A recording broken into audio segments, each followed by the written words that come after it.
uma honra estar aqui. Eu acho que é o mesmo sentimento que ele teve quando chegou lá. Ele falou para mim, talvez ele não lembre. Eu falei, fica à vontade, fica livre. Ele falou, estou em casa. E é assim que a gente está se sentindo hoje.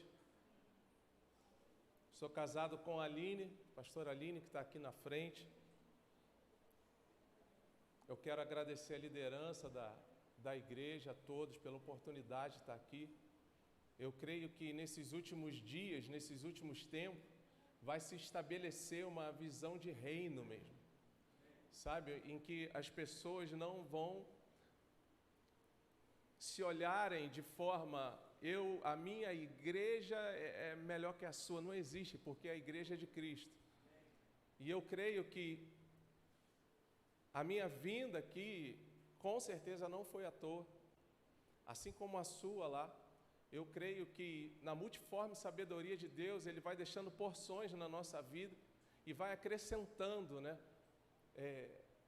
coisas, vai abrindo a nossa visão com relação ao propósito que Ele tem para nós. Eu quero orar com você. Pai, te dou graças, Senhor, por essa noite. Obrigado, Senhor, por essa atmosfera, Pai, já preparada, Senhor, para que a Sua palavra seja ministrada, Senhor, em nossos corações.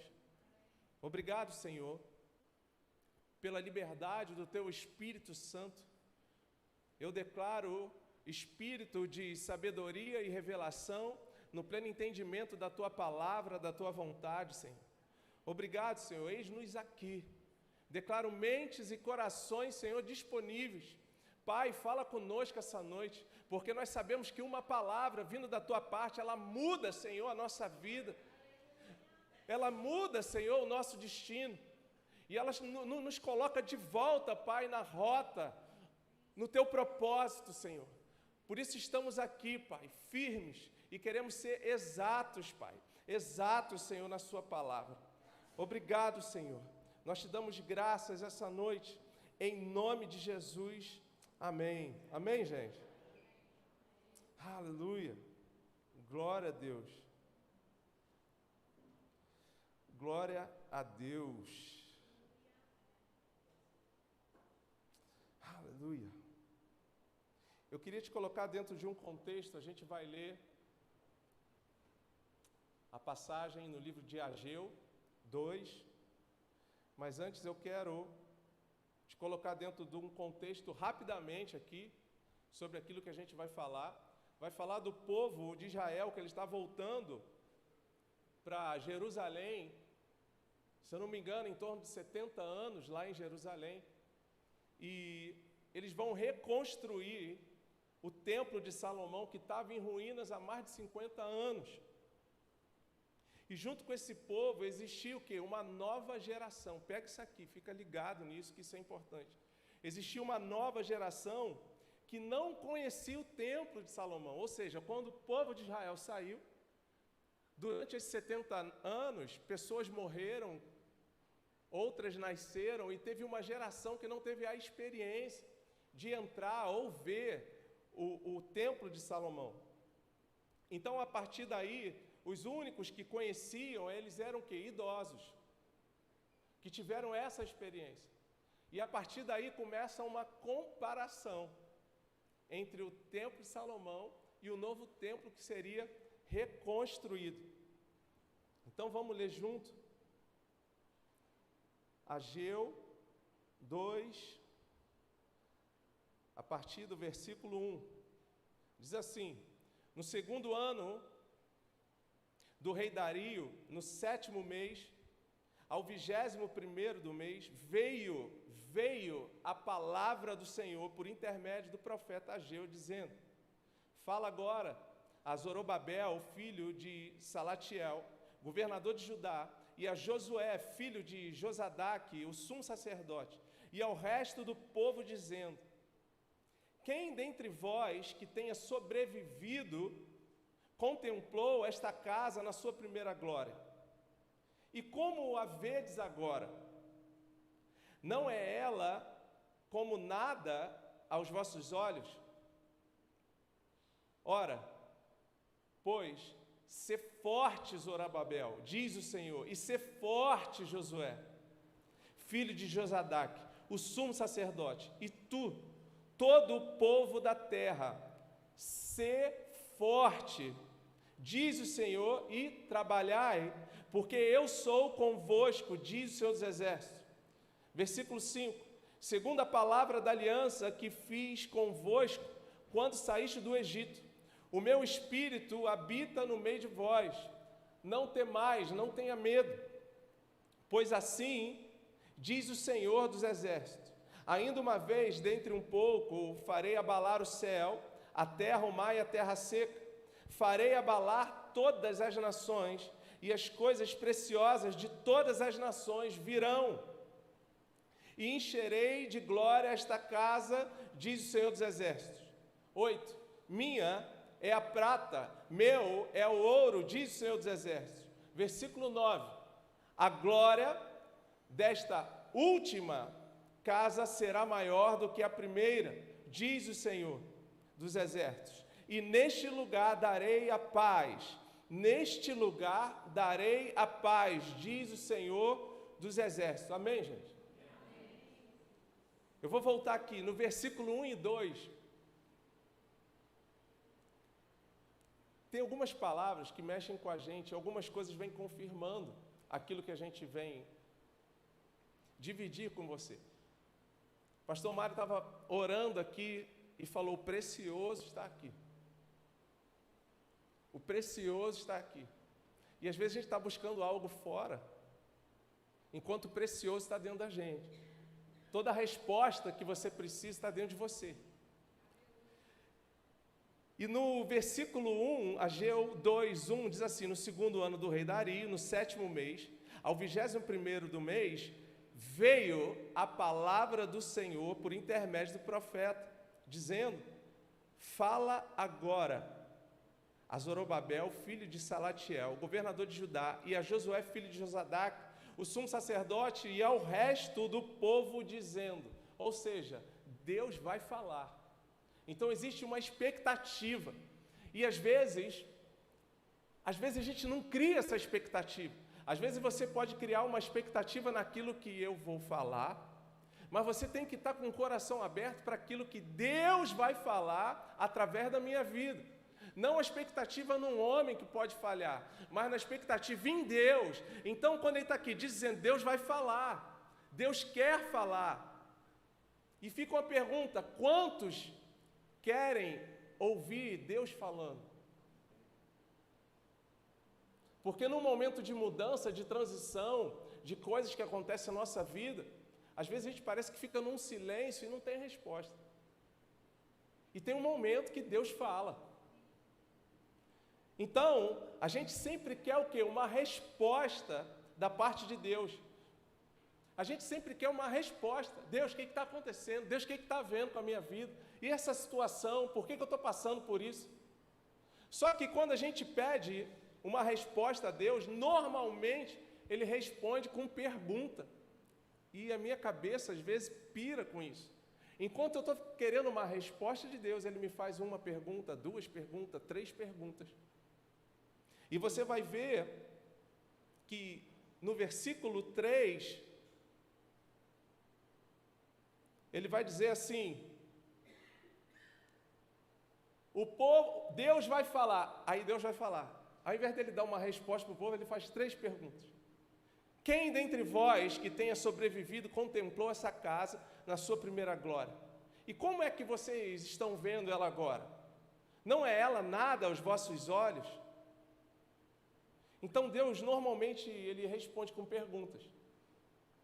E da nossa parte, eu acho que a gente pode começar também a fazer perguntas melhores para Deus. Dentro de algumas situações, ao invés de questionar, a gente pode fazer perguntas melhores. Uma pergunta normal que a gente faz normalmente é: Deus, o que o Senhor quer fazer agora com essas coisas que eu passei na vida, com toda essa experiência? Seria uma pergunta normal. Uma pergunta melhor seria essa: Deus, o que o Senhor quer fazer com isso que eu passei? Me mostra se tem algum propósito nisso. Que ferramentas o Senhor acrescentou na minha vida através dessa experiência ruim? Eu não queria ter passado. Mas o que o Senhor quer acrescentar na minha vida através desse sentimento? O que o Senhor quer fazer?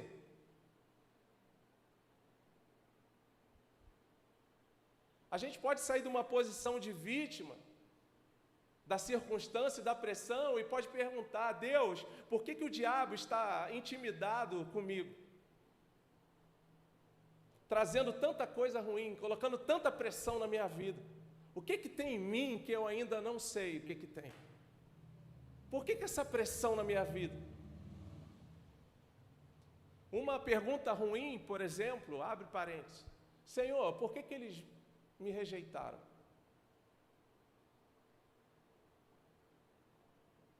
Talvez você nunca saiba por que aconteceu isso com você.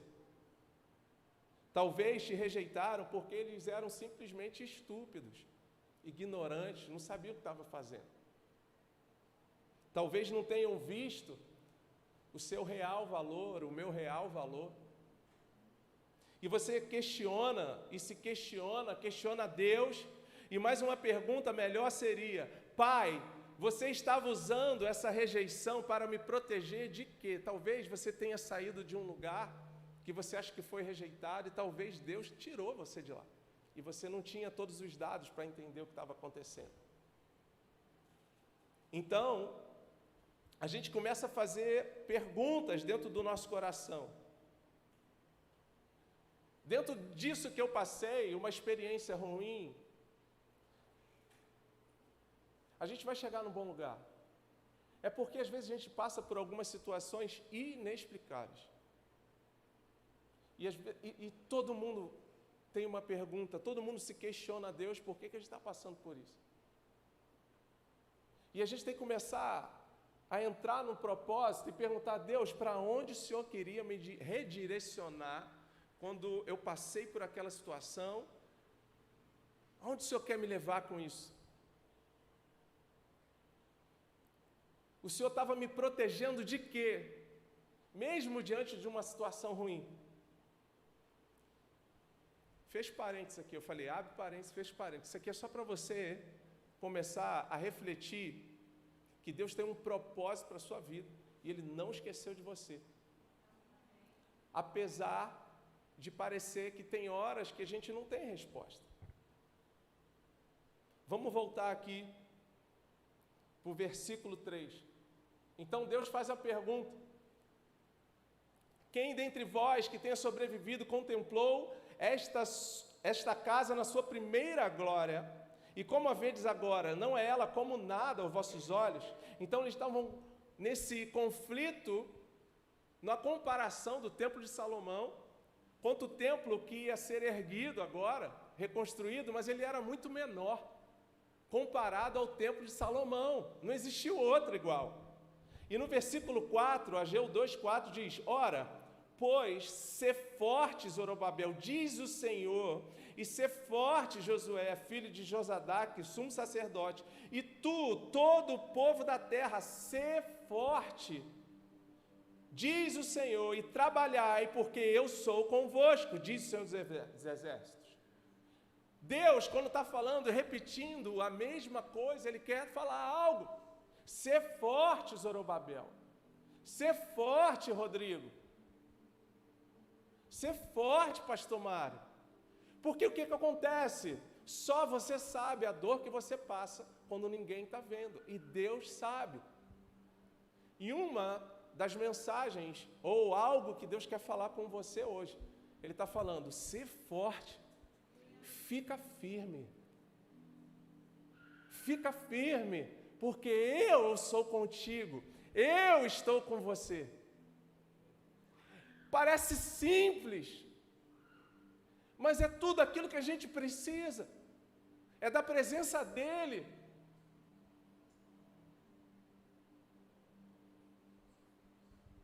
Repete comigo aí, agora, seja forte, mas agora estou me fortalecendo. mas agora eu sou forte. Fala assim, ontem eu poderia estar fraco. No passado, eu cedia às tentações, mas agora eu me submeto a Deus. Estou resistindo ao diabo e ele fugirá de mim. Agora eu sou forte no Senhor e na força do seu poder. Amém? É isso. Você precisa declarar aquilo que a palavra diz a seu respeito. Você precisa dar glória a Deus em momentos difíceis.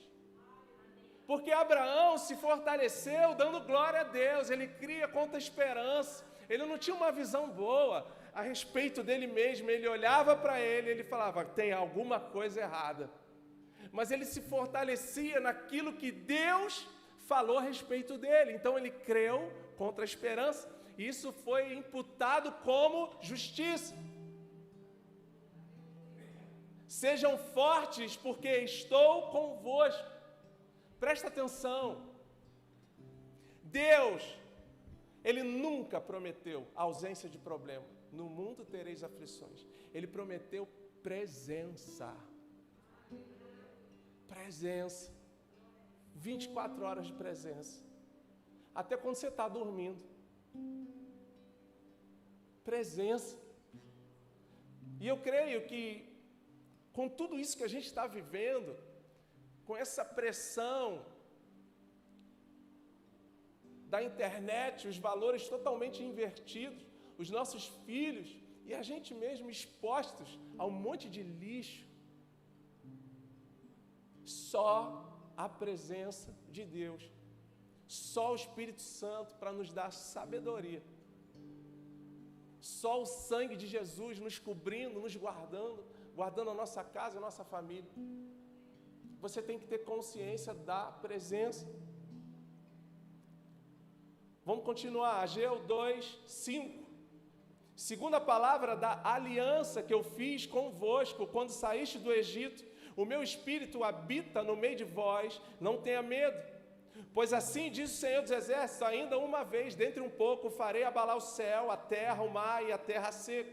Farei abalar todas as nações e as coisas preciosas de todas as nações virão, e encherei de glória esta casa do Senhor. Minha é prata, meu ouro, diz o Senhor dos Exércitos, a glória desta última casa será maior do que a da primeira casa, diz o Senhor. Então o templo de Salomão, ele era o quê? Tinha muito ouro, ele era muito rico, foi o maior templo. Só que nessa última casa, independente da riqueza natural, a glória seria maior do que a primeira. Só que às vezes tem um conflito. E existe uma frase que eu costumo dizer lá na igreja, que ela é do diabo. O tempo bom que não volta mais. Esquece essa frase. Porque o melhor de Deus está por vir. E a gente fica preso em coisas do passado, porque tempo bom que não volta mais. Quem disse? Inventaram essa frase, ela ficou imprimida no nosso cérebro. Eu queria estar... aquela época nada. Aquela época era um treinamento, nem se compara com a glória que vai se manifestar. Não se compara. A mesma coisa, coisa boa e ruim. Eu posso trazer à memória aquilo que me dá esperança. Não tem problema nenhum. Eu vi uma imagem ali, lembrei disso. Enchendo as vasilhas. E a palavra vai dizer, enquanto enchia, pegava, passava para trás. Vem outra vasilha, era cheia, passava para trás. O que está dizendo isso? Esquecendo-me das coisas que para trás ficam. Eu prossigo para o alvo, tem algo ainda. Eu não posso ficar preso à bênção do passado. E eu também não posso ficar preso aos traumas. Aquilo que você possa ter sofrido, eu não sei. Cada um tem uma história. E o trauma na sua vida, aquilo que de ruim aconteceu, ou se você está passando de forma repetitiva, por coisas que você talvez queira se livrar, coisas recorrentes, eu quero te falar uma coisa, isso não pode se tornar um modelo, você não precisa se conformar com isso. Não precisa. O seu passado, ele não pode ser o limite para você. Ai, sempre é assim. Sempre é assim. Não, sempre é assim não. Há algo novo da parte de Deus. Mas o que eu estou fazendo aqui hoje? Ei, não venha para a igreja como um protocolo. A gente fala lá, se for vir para bater ponto, não vem, fica em casa, desculpa.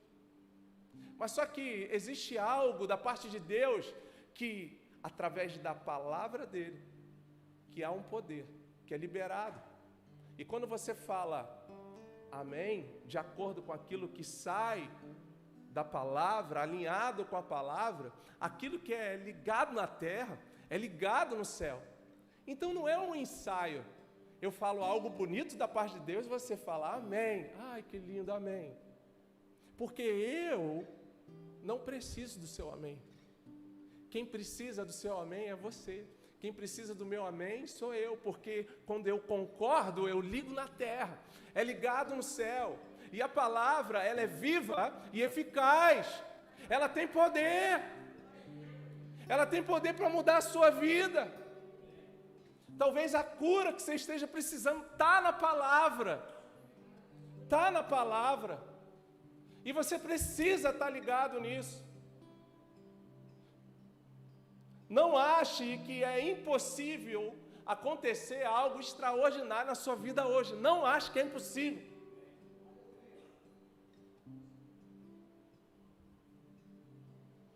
O povo de Israel aqui, eles não só estavam reconstruindo o templo, mas eles estavam reinventando o seu modelo. Porque existia um povo novo que não conhecia o antigo. Eles estavam recebendo um novo projeto. E como Deus vai abençoá-los agora. E eles precisam de um projeto. Eles estavam na Babilônia há mais de 50 anos. Exilado, quase uma geração inteira morreu. Eles viram o primeiro templo. E quando chegam em Ageu 2, o profeta Ageu, que ele incentiva o povo, porque eles se tornaram duas coisas quando eles chegaram lá. A gente não vai entrar nesse, mas só quero resumir aqui. Dessa geração toda, alguns idosos conheceram o primeiro templo. E eles estavam mais preocupados com eles do que com o templo. Eles se tornaram distraídos e desanimados. Distraídos e desanimados. Eles estavam distraídos porque eles perderam o senso de prioridade, daquilo que era prioridade, que eram as coisas de Deus. Eles estavam distraídos, buscando seus próprios interesses. Quando você lê o texto, que eu sei que você vai ler, ele completo, você vai ver que eles estavam construindo as casas deles, estavam preocupados, e eles se acomodaram com isso. Eles não tinham noção da glória de Deus, eles não tiveram a experiência com a glória de Deus. Então tem um processo de reconstruir o templo, onde a presença de Deus habitaria naquele momento. Eu não sei se nunca aconteceu com você, principalmente agora nesse tempo. Às vezes você, desanimado, você se distrai. Aí você, desanimado, precisa de uma palavra de Deus. Aí você vai ler a Bíblia onde? São todos não. Mas aqueles que leem a Bíblia no celular, estão lendo no celular. Daqui a pouco tem uma notificação, mensagem chegou. Aí você sai da palavra e vai para o WhatsApp, vai para o Instagram, se distraiu, perdeu a prioridade. E hoje, mesmo lendo a palavra na Bíblia escrita, a gente tem que estar atento. É muito barulho, é muita informação. E se você não tiver esse senso de prioridade, você se perde, você se distrai. E depois você vai se ver desanimado. Porque aquilo que você precisava, você não deu prioridade. Porque é a palavra que te fortalece. Aí eu me vejo fraco, mas eu precisava da graça de Deus. Porque Jesus fala para Paulo: Paulo, minha graça te basta, porque o meu poder se aperfeiçoa na sua fraqueza. O poder está onde? No Espírito Santo e na palavra. Então o povo está desanimado. Então olha o que Ageu fez aqui. Eles estão olhando para uma cidade em ruínas, uma bagunça, e no meio de toda aquela bagunça, Deus envia uma mensagem e faz uma pergunta: quem de vocês sobrou? Vocês devem focar no que sobrou, não no que está perdido. Deus faz a primeira pergunta: o que sobrou dessa antiga geração? Então foca naquilo que está presente até hoje, esquece aquilo que perdeu. Eu tenho algo para reconstruir na sua vida. Eu sei que às vezes essa palavra parece dura, mas tem algo novo para ser reconstruído. Então, às vezes, a distração é você pensando em algo que você teve no passado, mas não tem agora. Eu sei. Às vezes a gente perde oportunidades que Deus está trazendo agora, porque a gente está distraído em coisas que já passaram e coisas também que Deus removeu, que não era para você estar lá.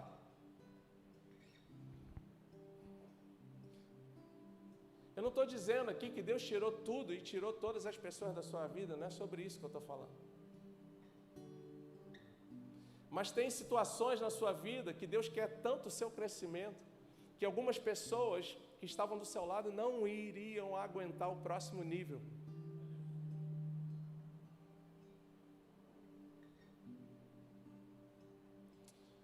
Há uma glória maior em sua vida.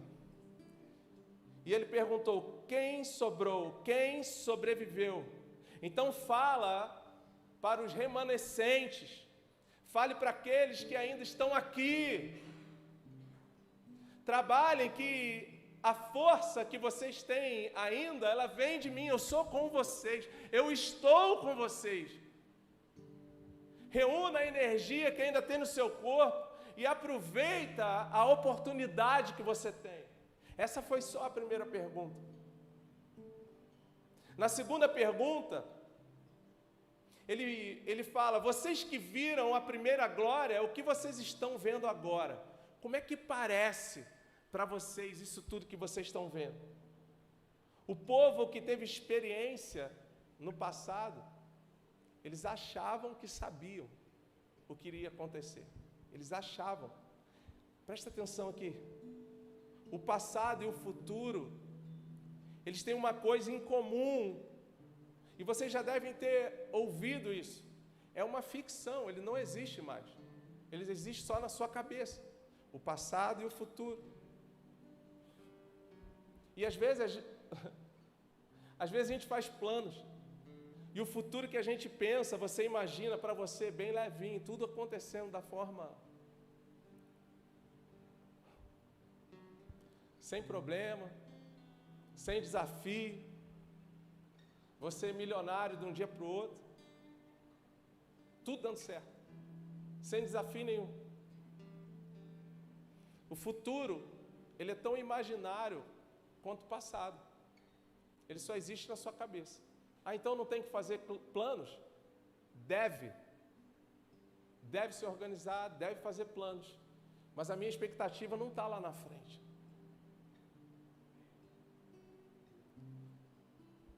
Com todo respeito, são 9h05. Você não sabe o que vai acontecer 10 horas da noite. Você não sabe o que vai acontecer daqui a 10, 15 minutos, se Deus vai me usar. Você não tem essa capacidade, nem eu tenho.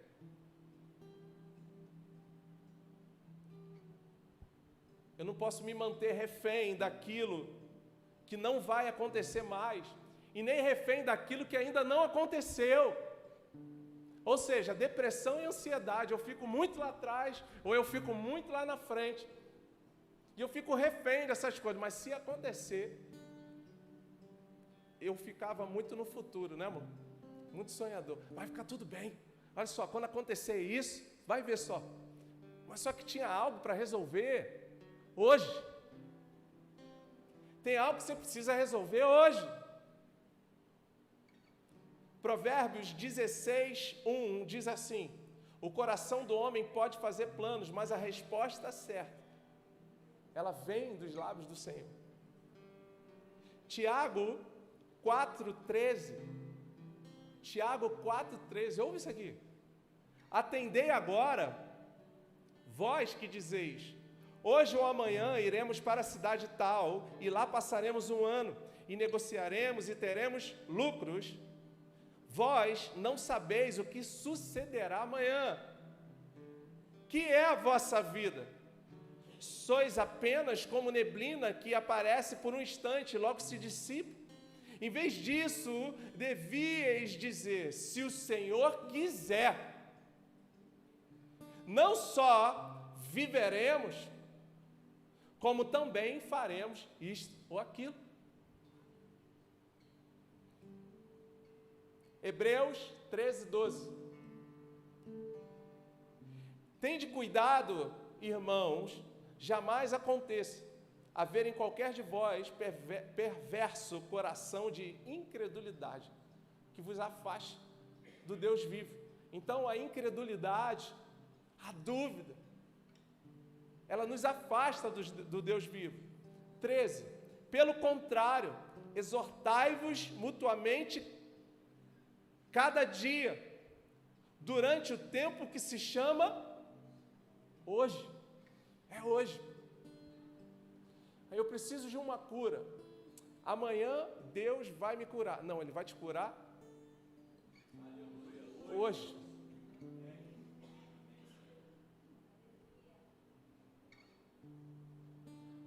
Amanhã, quando eu... Hoje. Você decide hoje.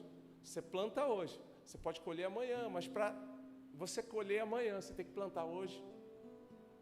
Então, no tempo que se chama hoje, a gente já vai encerrar. Então, não importa o passado e o futuro, importa o que Deus fala. Deus fala quando? Hoje. Seu futuro depende de hoje. Se hoje você ouvir a voz, não endureçais o vosso coração. Se Deus disse que a glória da última casa seria maior que a primeira, é porque seria e ponto final. E o povo lá estava com dúvida. Ah, mas é menor. Ai, mas não era... Eu imaginei outra coisa. Deus falou que a glória da última casa seria maior que a primeira. Deus não importa com o tamanho.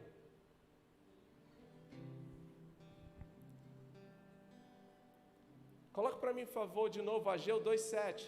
Farei abalar todas as nações e as coisas preciosas de todas as nações. Você tem como colocar? Ageu 2:7 na atualizada mesmo, na mesma versão que estava. Farei abalar todas as nações e as coisas preciosas de todas as nações virão, e encherei de glória esta casa, diz o Senhor dos Exércitos. Presta atenção nessa palavra, coisas preciosas.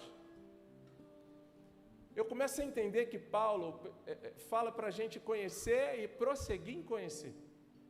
A gente tem versões que às vezes ela não demonstra a profundidade do que aquilo quer dizer.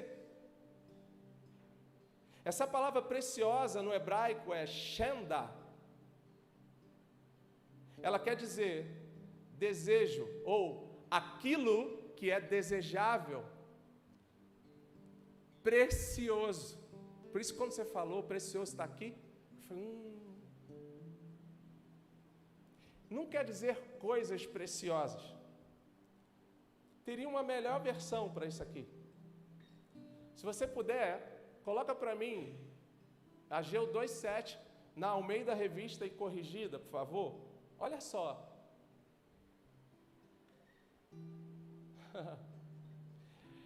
e farei tremer todas as nações, e virá o desejado de todas as nações, e encherei esta casa de glória. Essa é a versão correta.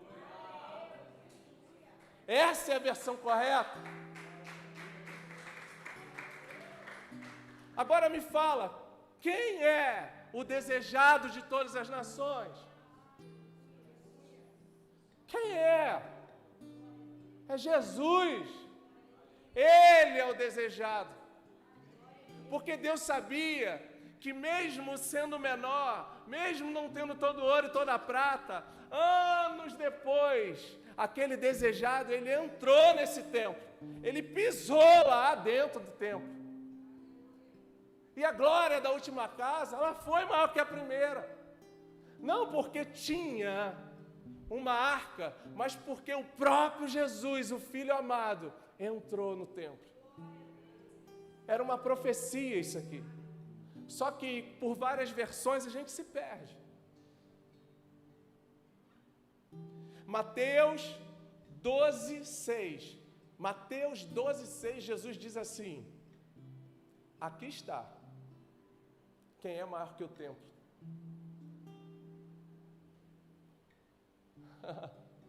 Aqui está quem é maior que o templo.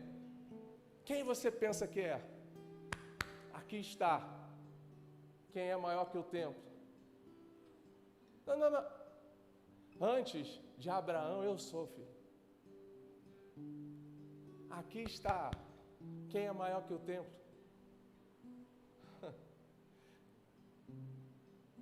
E Ageu 2:9 continua: a glória desta última casa será maior. O grupo de louvor pode vir me ajudar? Será maior do que a primeira, diz o Senhor dos Exércitos. E neste lugar darei a paz. E neste lugar da glória da última casa, eu darei a paz, diz o Senhor dos Exércitos. Começa a abrir sua mente, começa a entender que todo o Antigo Testamento, ele está apontando para o Novo Testamento, ele está apontando para a pessoa de Jesus. E o que eu tenho a ver com isso? O que eu tenho a ver com isso? A palavra vai responder dessa forma: acaso não sabeis que sois templo e morada do Espírito Santo? Você não tem consciência ainda de quem você é nele? João 14:1.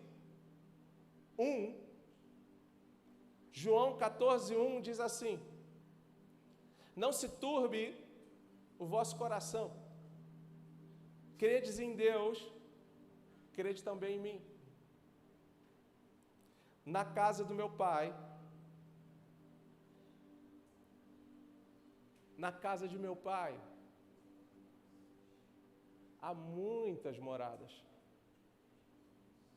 Não está falando de céu. Na casa do meu pai, há muitas moradas. Se assim não fora, eu vou-lhe teria dito, pois vou preparar-vos lugar. E quando eu for e vos preparar lugar, voltarei e vos receberei para mim mesmo. Para que, onde está escrito ali? O que está escrito? Para que onde eu estou,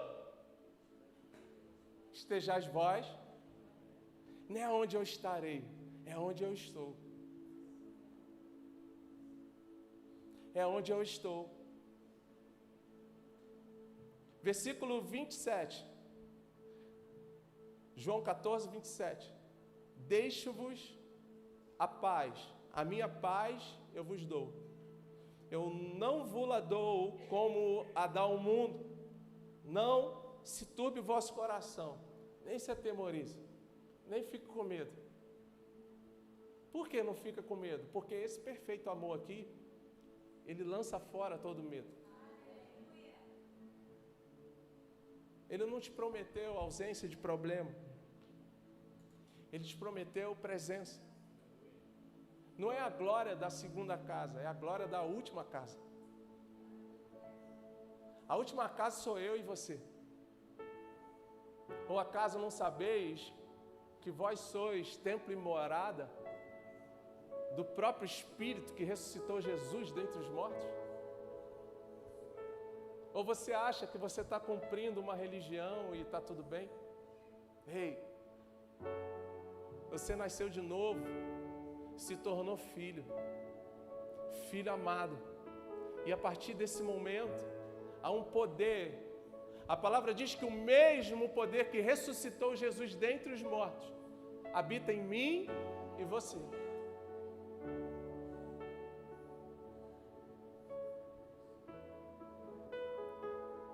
Eu queria que você ficasse de pé, por favor.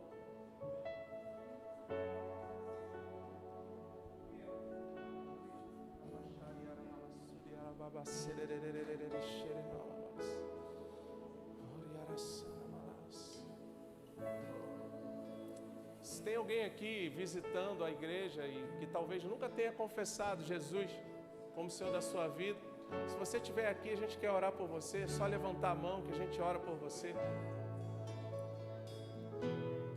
Mas eu creio que hoje a gente está em casa. E se você chegou aqui de alguma forma preso ainda com alguns pensamentos lá atrás, sabe? E de alguma forma você ficou como o povo ficou naquele momento, um pouco distraído e desanimado. Às vezes você pode estar desanimado com algum sintoma, com alguma coisa que você possa estar sentindo no seu corpo. Eu te convido, se você quiser, você pode vir aqui à frente, a gente quer orar por você. A gente quer liberar algo sobre sua vida.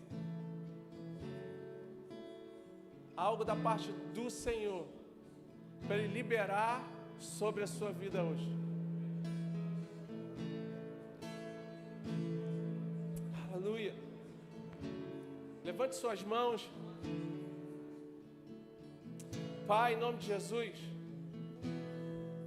nós liberamos, Senhor, sobre a vida de cada um agora. A tua unção, Pai, que vem para despedaçar, Senhor, todo jugo, todo pensamento que tem se levantado ao contrário à sua palavra. Nós declaramos agora a falência de todo pensamento, de tudo aquilo que tem se levantado, Senhor. Nós liberamos, Senhor, uma palavra de vitória. E declaramos que só o Senhor é Deus na nossa vida. E declaramos que nós somos a sua casa, Pai. Nós somos templo e morada do Espírito Santo. Agindo Deus, quem impedirá? Pai, em nome de Jesus, aviva os corações que estavam adormecidos, Pai. Dá sabedoria, revelação, Pai, no pleno entendimento da tua palavra. Em nome de Jesus, Senhor. Algo novo do Senhor, Pai. Algo novo do Senhor chegando nesse lugar.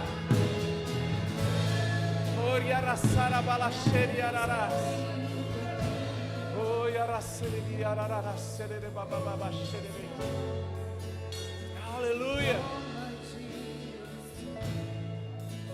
Aleluia. Pai, nós te pedimos, Senhor, nos dê discernimento de espírito, Senhor, para que a gente saia daqui consciente dessa presença, Pai, para que a gente venha tomar decisões, Senhor, baseadas na tua vontade, para que a gente não seja incrédulo e que a gente não venha se afastar do Senhor, mas para que a gente entenda, Senhor, que existe um tempo que se chama hoje. E hoje, Pai, o Senhor nos fortalece, Pai, na força do seu poder, para que a gente não se desvie nem para a direita, nem para a esquerda, mas para que a gente fique no centro da tua vontade, Pai. É nesse lugar que as suas bênçãos nos nos alcançam, Senhor. Obrigado, Pai. Não há mais espaço, Senhor, para apatia, para frieza espiritual, Senhor. Aleluia, Pai. Eu te agradeço, Pai, por essa noite. Eu te agradeço por cada pessoa que está aqui. Nós te agradecemos, Senhor, por essa igreja, Pai.